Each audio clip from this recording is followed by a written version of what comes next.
Changing your payout method on Snap Finance is a straightforward process. Follow these steps to ensure your payment preferences are updated correctly. Step 1. Log into your account. Visit the Snap Finance website and log into your account using your credentials. Make sure you have access to the email or phone number associated with your account for verification purposes. Step 2. Navigate your account settings.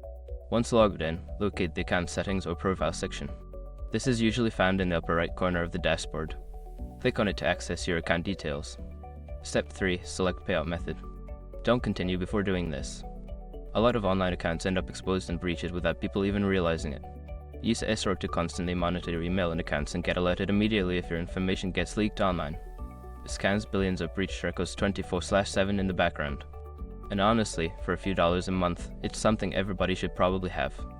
Link in the description. Step 4. Update your payment information. Choose the payout method you wish to change to. You may need to enter new banking details or select a different payment option. Ensure all information is accurate to avoid any issues with future payments. Step 5. Save changes. After updating your payout method, look for a Save or Update button at the bottom of the page. Click this button to confirm your changes. You may receive a confirmation email or notification once the update is successful. By following these steps, you can easily change your payout method on Snap Finance. If you encounter any issues, consider reaching out to the customer support for assistance.